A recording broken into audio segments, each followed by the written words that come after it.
Have you ever been to the movies? Let's keep it real. Don't try to play me. You're not so religious that I don't see past it. I know you went to see Star Wars. I know you went because the original cast was there. I know you went to see Harrison Ford. I know because I went to see Harrison Ford. He's an amazing actor, and not only that, but he is Han Solo, the man, the myth, the legend, the pilot of the Millennium Falcon, the owner, if you want to call it owner, of the giant dog Chewbacca. How awesome is Han Solo?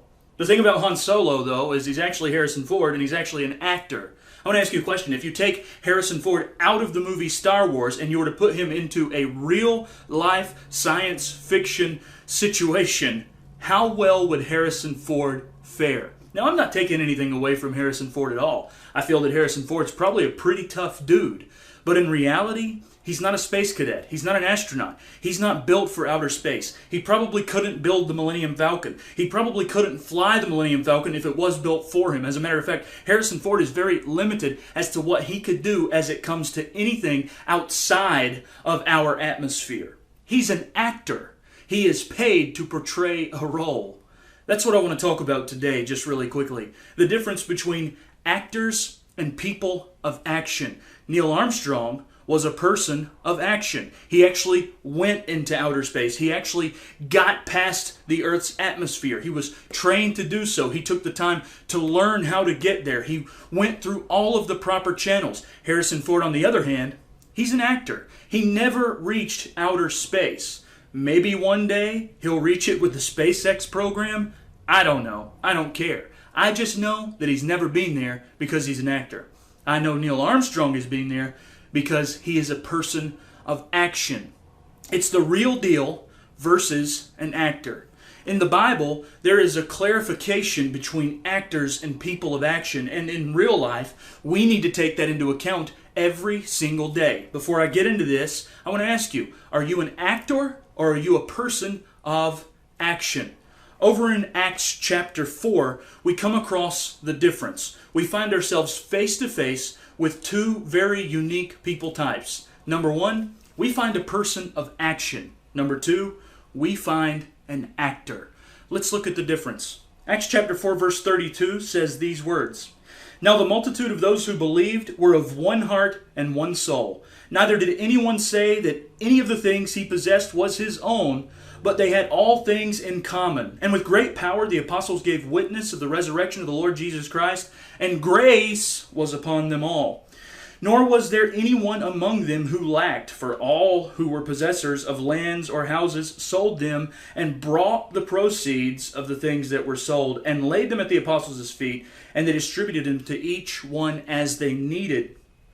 And Joseph, also known as Barnabas by the apostles, which is translated the son of encouragement, a Levite in the country of Cyprus, having land, sold it and brought the money and laid it at the apostles' feet. Now the trend in the day wasn't to fly into outer space. It wasn't to build these gigantic monolithic skyscrapers.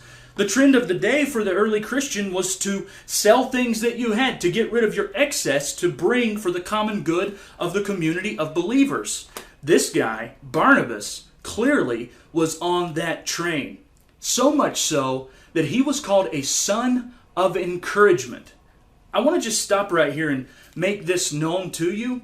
People of action always come with titles. I'm not talking about directors or CEOs. I'm talking about a different type of action. I'm talking about people who really earnestly care for others. They come with titles. Look at Barnabas, son of encouragement. Now think about that. Why do you get called the son of encouragement? Because you are a branch of the very tree that offers encouragement. Barnabas was a person of action, and because of that, his title became a title of action. He was the son of encouragement. Why? Because his actions proved that he was an encouragement to others around him. He took the property, the excess that he had, and he sold it to produce for the common good of the church. That's a person of action. But not all people in the early church were people of action. As a matter of fact, if you look at the very next chapter in the very first few verses, you run into what I like to call a couple of actors. Let's see what happens. But a certain man named Ananias with his wife Sapphira sold a possession. He kept back part of the proceeds, with his wife also being aware of it, and brought a certain part and laid it at the apostles' feet. Peter said to Ananias, "Why Satan filled your heart to lie to the Holy Spirit and keep back part of the price of the land for yourself? While it remained, was it not your own? And after it was sold, was it not in your own control? Why have you conceived this thing in your heart? You've not lied to men, but you've lied to God." Now, this isn't a person of action. Oh yeah, he brought some proceeds and he put it at Peter's feet. Sure, he gave some of the money, but he had made a promise. He had verbally said, "I'm going to be a person of action." He had went into an agreement with the rest of the church. He had made a pact that said, "You know what? You guys are taking your excess and you're putting it at the disciples' feet. I'm going to do the same thing. I'm going to sell this land that I don't need because I've got so much land already, and I'm going to put it at the feet of the apostles, and then all of the poor in the church will be taken care of." What did Ananias with his wife do? Well, very clearly, according to our text, they took some of the money. It could have been 90%. It could have been 10%. Nobody knows, but it was a portion. And they laid it at the apostles' feet. It's not a person of action. That's a person who wants to be seen by others. It's an actor.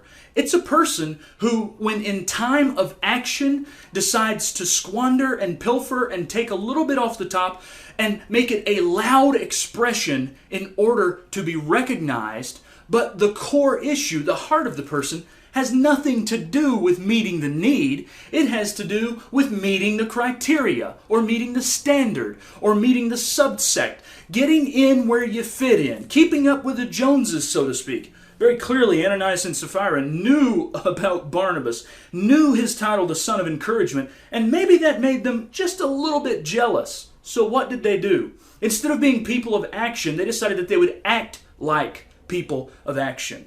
They sold a little bit of their land, they brought a little bit of the money at the disciples, and put it at the disciples' feet, and then they went about their business. The question is, could they have kept all the money for the land and been okay? Of course they could. It was their money, as Peter very clearly said. It was at their disposal. They could have done anything they wanted to do. But instead, they had to act out a role that they really weren't interested in fulfilling. The question is, today in our society, are you acting out roles that you're really not interested in feeling? I want to tell you something. Jesus looked at the churches in Revelation, and he was very bold when he said, "I would rather you be cold than lukewarm." Yeah, hot's good, but I would rather you be turned off, be completely ice cold, than just hanging out on the fringes, just kind of hanging out halfway doing your halfway thing. Jesus was very clear in saying that if you're not reaching into the vine and taking from the supply of the vine, you're going to be cut off, thrown into the fire, and burned. Now hold on. That doesn't mean you're going to hell. It means that you're not going to reap the truest harvest of peace that you can have. Here's the scenario. Actors put on a big show. They grandstand. They throw out all of the faux pas and do all of the stuff. It's a ballyhoo. It's a gigantic announcement of, look what I'm doing. As a matter of fact, when we saw Star Wars coming out, we saw Harrison Ford right on the billboard, right on the placard. Han Solo was back. Harrison Ford is not really Han Solo. He is an actor that portrays a character that was developed by George Lucas named Han Solo. With that, I have to say, if you are all about being on a placard, being put out in the forefront, being the big name, the big wig in the crowd, then you're an actor. And if you do the things that you do in order to be seen by men, and you don't fulfill the promise that you've made with God and maybe others, but you just bring a little bit and say, look at what I've done, you are an actor. But for the rest of these, they were meeting the needs for the entire community of the church. They were touching every single individual. Not one of them went without. There was no lack. Why? Because there were people of action involved in the early church. Now, through all of my blunders and tongue ties, I simply have to bring this to a close by saying this. If you are a person of action, you will meet the situation head on. One, offer prayer, because let's face it, prayer without works is bottomless. It's pointless. It's without purpose. If you have the ability to meet a need and you can, and all you do is offer prayer, let me tell you what you are.